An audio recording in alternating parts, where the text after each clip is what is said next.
In spoken English, go is often used with another verb. Go and get. Go and see. Go and find. And others. Here are examples of verbs that are often used with go. Go and get. Go and see. Go and find. Go and buy. Go and make. Go and pick. Probably go and pick up or pick out.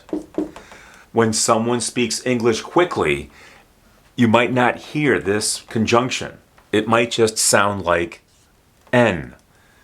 Instead of go and get, go and get. Or go and see. Go and find. Go and buy. Go and make. Go and pick. In American English, we often eliminate the conjunction and. So instead of go and get, just say go get. Go get. Go see. Go find. Go buy.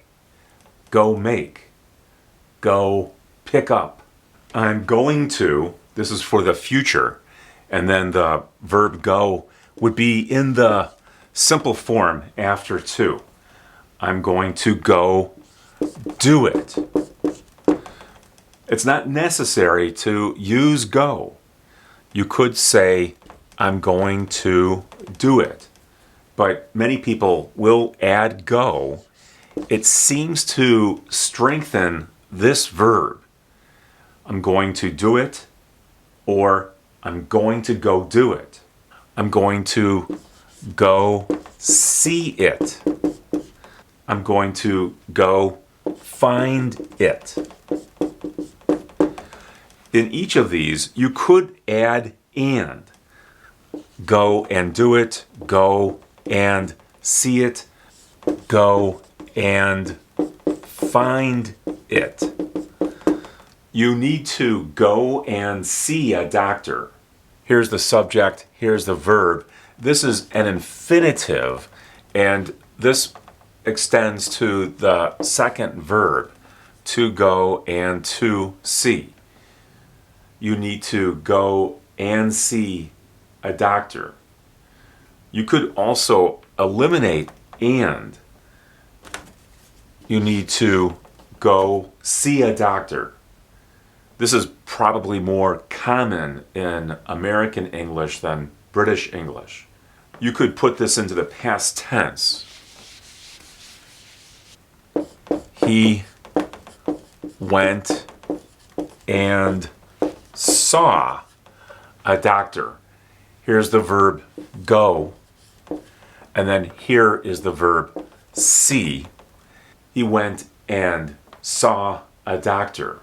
In the past tense, you must use and. We can't eliminate this and say he went, saw a doctor. You need the conjunction.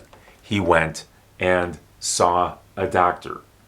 These sentences express some kind of a surprise using go and then another verb. This can slightly intensify the meaning of the main verb. He went and did it. She went and quit her job. They went and bought a house. In each sentence, this helps to increase the verb, the meaning of the verb, and the situation. Sometimes it's a surprise when two people get married. They went and got married. This sounds like it happened suddenly. Go is often used in the form of a command when telling someone to do something. In each of these commands, or you can call this the imperative form, the subject is you. Go and get it. It's not necessary to say you, just begin with a verb. Go and get it. Go and find them. This could be used for things or people. Go and find them. To ask the teacher a question, Go and ask the teacher. Go and wash up. Go and wash your hands. In each of these, you could eliminate and. Go get it. Go find them. Go ask the teacher. Go wash up. If you put go in the past tense, it becomes went. And the verb that follows is also in the past tense. They went and got it. Here you can't eliminate and. You can't say she went, got it. You must have the conjunction. He went and saw it. They went and bought it. We went and found it. If you say these sentences quickly, and sounds like N. She went and got it.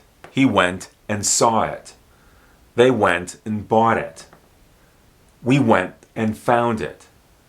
Can you hear the conjunction? In each of those sentences, it just sounded like N. I hope this video gives you some ideas about how you can use go and another verb. Go and subscribe to my channel and consider becoming a member of my channel. Becoming a member really helps my channel get more attention on YouTube.